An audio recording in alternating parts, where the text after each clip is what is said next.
Hello students, today let's see the entity relationship diagrams. So how you are going to write an ER diagram for the particular database. For example, you have to write the ER diagram for the company database. Okay. So before writing the algorithm, before writing the ER diagram, so first you have to know the symbols. What symbols you are using in the ER diagram. Okay. So first let's see the symbol and meaning of the symbol. So first entity. So entity means, for example, company real world object. Entity andrenu, so the real world object. Okay. So ಏನಿವಾಗ ಕಂಪನಿಯಲ್ಲಿ so entity ಅಂತ ಯಾವ್ದು consider ಮಾಡ್ತೀರಾ? Employee, so department, so ಇದನ್ನೆಲ್ಲ ಏನಂತ consider ಮಾಡ್ತೀರಾ? Entities. So diagram ಅಲ್ಲಿ entity ಬರಿಬೇಕು ಅಂದ್ರೆ which symbol you are using? The rectangular symbol. For example like this employee. So ಈ ರೀತಿ ಬರೀತೀವಿ. So ಇಲ್ಲಿ within the rectangle you are writing the entity name. So next double rectangle. So weak entity. So what is weak entity? So the entity does not have any key attribute. ಅದಕ್ಕೆ ನಾವೇನಂತೀವಿ? weak entity ಅಂತ ಅಂತೀವಿ. For example employee. key attribute ಅಂದ್ರೆ ಏನು? So uniquely identifying the entity ಅಲ್ವಾ? For example ಇವಾಗ university database ಅಲ್ಲಿ student ನೀವಿರ್ತೀರಿ. So student key attribute ಏನು? Register number. Why? Because we are identifying you by using the register number. That's it.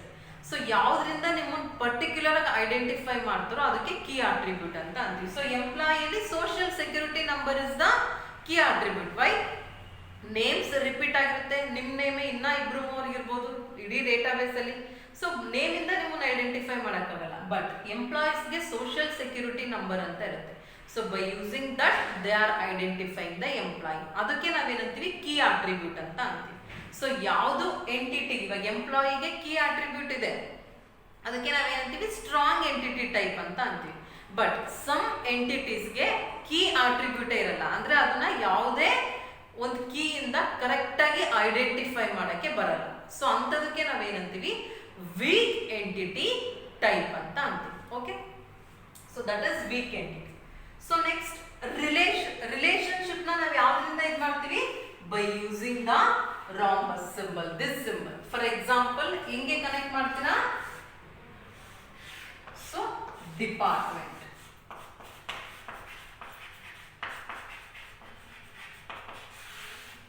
So works for ಅಥವಾ works on.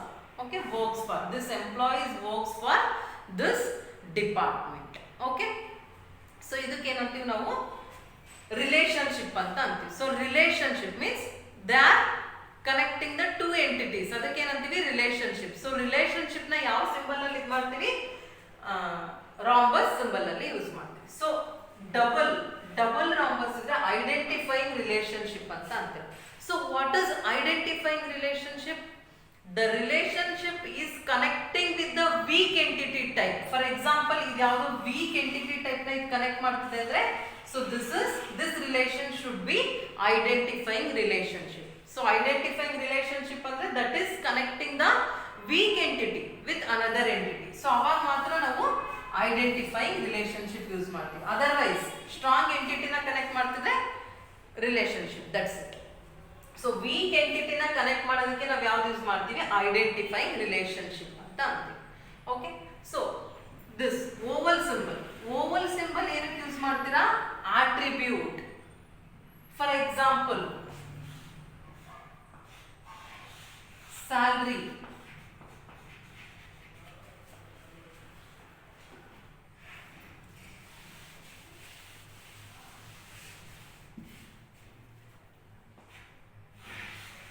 ಎಷ್ಟೊಂದು attribute ಇರುತ್ತೆ. SSN, salary, date of birth. So here for this department number, so department name. So these are all the attributes, means the properties that is describing the entity, ಅದಕ್ಕೆ ನಾವು attributes ಅಂತ ಅಂತೀವಿ. So attribute ನ ನಾವು ಯಾವ symbol ಅಲ್ಲಿ use ಮಾಡ್ತೀವಿ? Oval symbol ಅಲ್ಲಿ. ಸೊ ಓವಲ್ ಸಿಂಬಲ್ ಅಲ್ಲಿ ನೀವು ಅಂಡರ್ಲೈನ್ ಯೂಸ್ ಮಾಡ್ತೀರಾ ಅಂದ್ರೆ that is key attribute. Key attribute means unique ಆಗಿ ಐಡೆಂಟಿಫೈ ಮಾಡೋದು. So here SSN is the key attribute for the employee entity. So department number is the key attribute for the department entity. ಯಾಕೆ? Name repeat ಆಗಿರುತ್ತೆ, ತುಂಬಾ departments ಗೆ same name ಇರಬಹುದು, but department number is the key attribute of the department. By using the department number only they are identifying the department. So underline ಇದ್ರೆ ಏನಂತೀವಿ? Key attribute ಅಂತ ಅಂತೀವಿ. So next multi valued attribute. ನಾನು multi valued attribute ಅಂತ ಏನಕ್ಕೆ ಹೇಳಿದ್ದೆ? So locations ಇರುತ್ತಲ್ಲ, ಅಂದ್ರೆ ಮಲ್ಟಿ ವ್ಯಾಲ್ಯೂಡ್ ಸೇಮ್ ಅದೇ ಆಟ್ರಿಬ್ಯೂಟ್ಗೆ ಎಷ್ಟೊಂದು ಲೊಕೇಶನ್. ಇವಾಗ ಫಾರ್ ಎಕ್ಸಾಂಪಲ್ ಈ ಡಿಪಾರ್ಟ್ಮೆಂಟ್ ಇದು ಒಂದೇ ಲೊಕೇಶನ್ ಇಲ್ಲ, 3-4 ಲೊಕೇಶನ್ಸ್ ಅಲ್ಲಿ ಇರುತ್ತೆ. ಅವಾಗ ನಾವೇನ್ ಯೂಸ್ ಮಾಡ್ತೀವಿ? Multi value attribute. For example location ಅಂದ್ರೆ ಈ ಡಿಪಾರ್ಟ್ಮೆಂಟ್ 2-3 ಲೊಕೇಶನ್ ಅಲ್ಲಿ ಇರುತ್ತೆ ಅಂತ. ಓಕೆನಾ? ಅದಕ್ಕೆ ಮಲ್ಟಿ ವ್ಯಾಲ್ಯೂಡ್ ಆಟ್ರಿಬ್ಯೂಟ್ ಅಂತ ಅಂತೀವಿ. ಸೊ ಅಥವಾ ಫೋನ್ ನಂಬರ್, ಅದೇ ಒಬ್ರದ್ದು ಎಷ್ಟೊಂದು ಫೋನ್ ನಂಬರ್ ಇರುತ್ತೆ ಅವರಿಗೆ, ಸೊ ಅದಕ್ಕೆಲ್ಲ ಮಲ್ಟಿ ವ್ಯಾಲ್ಯೂಡ್ ಆಟ್ರಿಬ್ಯೂಟ್ ಅಂತ ಅಂತೀವಿ. Again composite attribute. Composite attribute ನ ನಾವು ಹೆಂಗ್ ಯೂಸ್ ಮಾಡ್ತೀವಿ? For example so name, employee name, ಇದನ್ನ ಮತ್ತೆ ಈ ರೀತಿ ಬರೀತೀವಿ. ಅಂದ್ರೆ ಎಫ್ ನೇಮ್ ಅಂದ್ರೆ first name and then last name. So ಇದಕ್ಕೆ ಏನಂತೀವಿ? ಕಾಂಪೋಸಿಟ್ ಆಟ್ರಿಬ್ಯೂಟ್ ಅಂತ ಅಂತೀವಿ. Composite means this attribute again we can divided into further attributes, ಅದಕ್ಕೆ ನಾವು ಕಾಂಪೋಸಿಟ್ ಅಂತ ಅಂತೀವಿ. ಫಾರ್ ಎಕ್ಸಾಂಪಲ್ ನೇಮ್ ನ ನಾವೇನಂತ ಮಾಡಿದೀವಿ? ಫಸ್ಟ್ ನೇಮ್ ಲಾಸ್ಟ್ ನೇಮ್ ಅಂತ ಡಿವೈಡ್ ಮಾಡಿದೀವಿ. ಸೊ ಅದಕ್ಕೆ ಈ ರೀತಿ ಸಿಂಬಲ್ ನ ಯೂಸ್ ಮಾಡ್ತೀವಿ. Again derived attribute. For example ಇದನ್ನ ಡಾಟೆಡ್ ಓವಲ್ ಅಲ್ಲಿ represent ಮಾಡ್ತೀವಿ. For example age is the derived attribute. Why? It we can derive this attribute value from another attribute. Age can be derived by using the date of birth, right? So ಅದಕ್ಕೆ ನಾವು derived attribute ಅಂತ ಅಂತೀವಿ. ಅದನ್ನ ನಾವು ಹೆಂಗೆ represent ಮಾಡಿರ್ತೀವಿ? By using the dotted Oval shape. Okay, see here. So E1, so ಈ ತರ ಸಿಂಬಲ್ ಯೂಸ್ ಮಾಡ್ತಿದ್ವಿ ಅಂದ್ರೆ ಟೋಟಲ್ ಪಾರ್ಟಿಸಿಪೇಷನ್, ಡಬಲ್ ಯೂಸ್ ಮಾಡಿದೀವಿ. ಇವಾಗ ಫಾರ್ ಎಕ್ಸಾಂಪಲ್ ಈ ರಿಲೇಷನ್ ಅಲ್ಲಿ ಯೂಸ್ ಮಾಡಿದೀವಿ ಅಂದ್ರೆ ಟೋಟಲ್ ಪಾರ್ಟಿಸಿಪೇಷನ್ ಆಗಿದೆ ಅಂತ. ಓಕೆ, ಎಲ್ಲಾ ಡಿಪಾರ್ಟ್ಮೆಂಟು ಎಂಪ್ಲಾಯೀಸ್ನ ತಗೊಂಡಿದೆ ಅಂತ. ಸೊ ಸಿಂಗಲ್ ಇದ್ರೆ ಏನಿಲ್ಲ, but total participation of E2 in ER. For example ನಾವು ಇಲ್ಲಿ ಕೊಟ್ಟಿದೀವಿ ಅಂದ್ರೆ ಡಬಲ್ ಲೈನ್ ಕೊಟ್ಟಿದ್ವಿ ಅಂದ್ರೆ all employees working for some departments, ಯಾವ ಎಂಪ್ಲಾಯೀಸು ಖಾಲಿ ಇಲ್ಲ ಅಂತ. All employees are works for some departments, ಇದಕ್ಕೆ ಟೋಟಲ್ ಪಾರ್ಟಿಸಿಪೇಷನ್ ಅಂತ. ಓಕೆ, ಸೊ ನೆಕ್ಸ್ಟ್ 1:n ಅಥವಾ ಈ ರೀತಿ 1n ಅಂತ ಕೊಡ್ತೀವಿ. ಯಾವುದಕ್ಕೆ? ಕಾರ್ಡಿನಾಲಿಟಿ ರೇಷಿಯೋಸ್ಗೆ. ನಾನು ನೆನ್ನೆ ಎಕ್ಸ್ಪ್ಲೈನ್ ಮಾಡಿದ್ದೆ 1 to 1, 1 to many, many to 1 and many to many.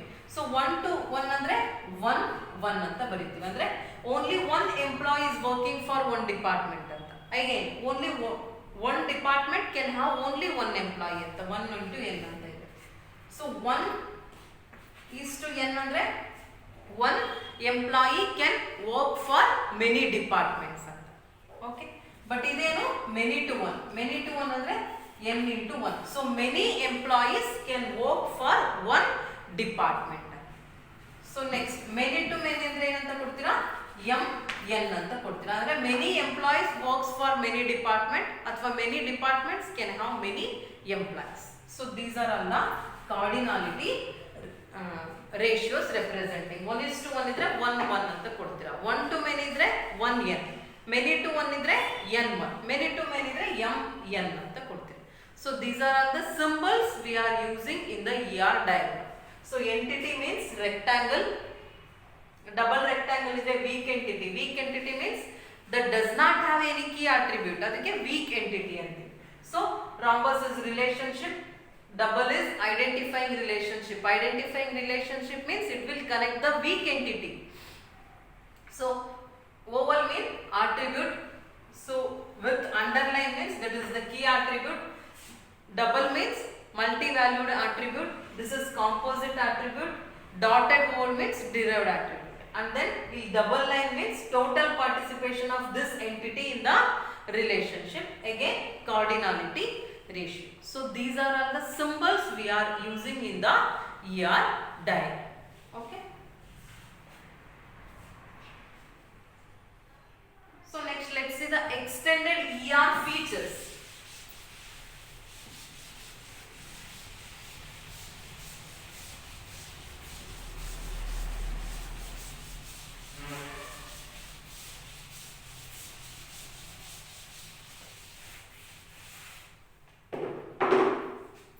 So extended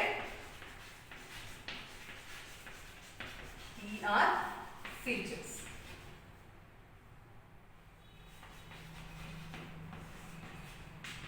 Some features are there for the ER diagram. First one is specialization.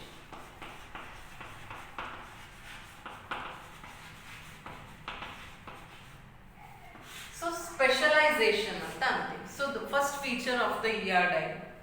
So what is specialization?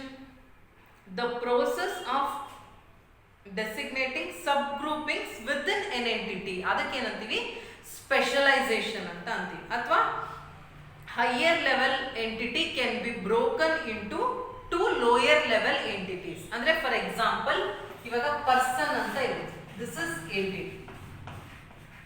So person ನಾವು ಯಾವ್ಯಾವ ರೀತಿ identify ಮಾಡಬಹುದು? By using employee ಅಥವಾ student ಆಗು ಇರ್ಬೋದು person. So person ಅಂದ್ರೆ ನೀವೇನು student person ಅಂತೀವಿ, ಎಂಪ್ಲಾಯಿನೂ ಪರ್ಸನ್ ಅಂತಾನೆ ಅಂತೀವಿ. ಸೊ ನೀವು ಪರ್ಸನ್ ಎಂಟಿಟಿನ ಅಂದ್ರೆ ಹೈಯರ್ ಲೆವೆಲ್ ಎಂಟಿಟಿನ again you are broken into two smaller lower level entities. ಅದಕ್ಕೆ ನಾವೇನಂತೀವಿ ಸ್ಪೆಷಲೈಸೇಷನ್ ಅಂತ ಅಂತೀವಿ. ಅದಕ್ಕೆ ಸೊ ಇದನ್ನ ನಾವೇನಂತೀವಿ ಟಾಪ್ ಡೌನ್ ಅಂತ ಅಂತೀವಿ. ಮೀನ್ಸ್ ನಾವು ಟಾಪ್ ಒನ್ ಎಂಟಿಟಿನ we are broken into two lower level entities. So ಇದಕ್ಕೆ ಸ್ಪೆಷಲೈಸೇಷನ್ ಅಂತ ಅಂತೀವಿ. ಫಾರ್ ಎಕ್ಸಾಂಪಲ್ ಎಂಪ್ಲಾಯ್ನ ಅಗೇನ್ ನಾವು ಡಿವೈಡ್ ಮಾಡ್ಬೋದು. ಏನಂತ? ಇನ್ಸ್ಟ್ರಕ್ಟರ್,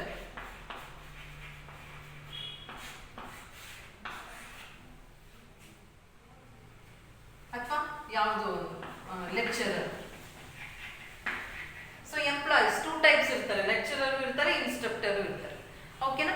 ಸೊ ಅಥವಾ ಸ್ಟೂಡೆಂಟ್, ಸ್ಟೂಡೆಂಟ್ ನೀವು ಯಾವ ರೀತಿ ಡಿವೈಡ್ ಮಾಡ್ತೀರಾ? ಪಾಸ್ಡ್ ಔಟ್ ಸ್ಟೂಡೆಂಟ್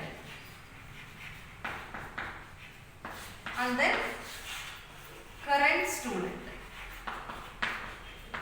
ಸೊ ಇದಕ್ಕೆ ನಾವೇನಂತೀವಿ ಸ್ಪೆಷಲೈಸೇಷನ್ ಅಂತ ಅಂತೀವಿ. Means you are broken in the higher level entity into two lower level entities. ಅದಕ್ಕೆ ನಾವು ಸ್ಪೆಷಲೈಸೇಷನ್ ಅಥವಾ ಟಾಪ್ ಡೌನ್ ಅಪ್ರೋಚ್ ಅಂತ ಅಂತೀವಿ. ಫಾರ್ ಎಕ್ಸಾಂಪಲ್ ಪರ್ಸನ್ ಅನ್ನ ನಾವು ಡಿವೈಡ್ ಮಾಡ್ತೀವಿ ಎಂಪ್ಲಾಯಿ ಸ್ಟೂಡೆಂಟ್ ಅಂತ. ಅಗೇನ್ ಎಂಪ್ಲಾಯಿನ ಇನ್ಸ್ಟ್ರಕ್ಟರ್ ಲೆಕ್ಚರರ್, ಸ್ಟೂಡೆಂಟ್ ನ passed out student, current student. So ಈ ರೀತಿ ನೀವು ಲೋಯರ್ ಲೆವೆಲ್ ಆಗಿ ಡಿವೈಡ್ ಮಾಡೋದಕ್ಕೆ ಏನಂತೀರಾ ಸ್ಪೆಷಲೈಸೇಷನ್ ಅಂತ ಅಂತೀವಿ. Okay. So next is generalisation. Second feature of the ER diagram is generalization.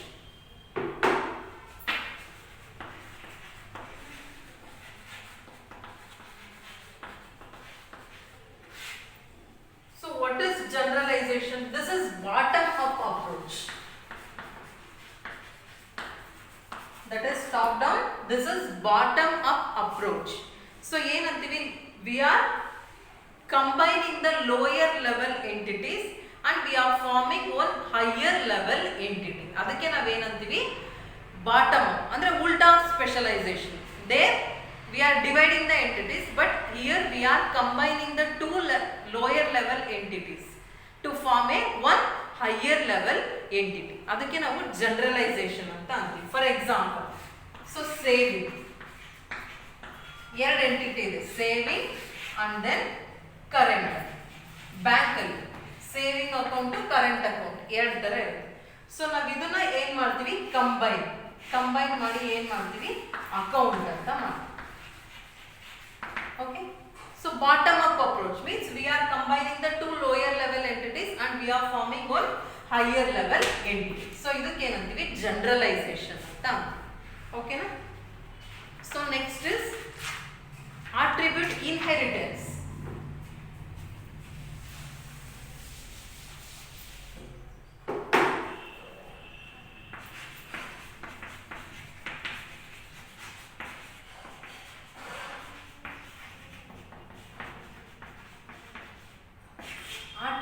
inheritance means some inheritance ಅಂದ್ರೆ ನೀವು ಆಲ್ರೆಡಿ ಓದಿದ್ರಿ C++ ಎಲ್ಲ means we are inheriting the properties from higher level to lower level. For example, person ಗೆ some properties ಇರುತ್ತೆ.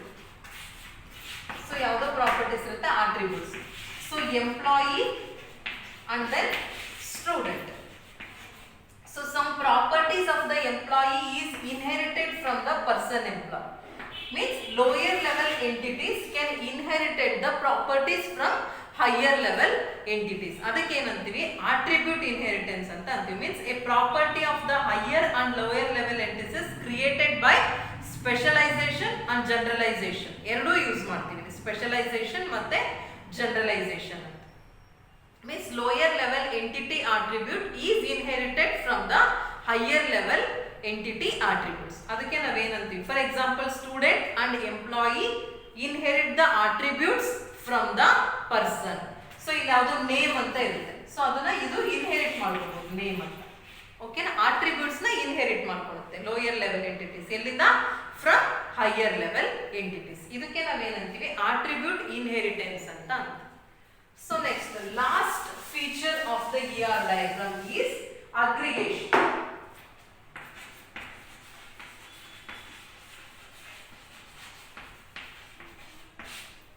So aggregation is the process when relation between two entities is treated as a single entity.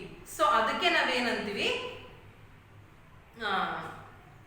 aggregation ಅಂತ ಅಂತೀವಿ. For example, center and then course. So some center offer course. So ಏನು ಬಂದಿರ್ತಾರೆ? enquiry. So visitor. So see here the relation between center and the course is acting as an entity. So in relation with visitor. So ನಾವಿಲ್ಲಿ ಏನು ಮಾಡ್ತೀವಿ?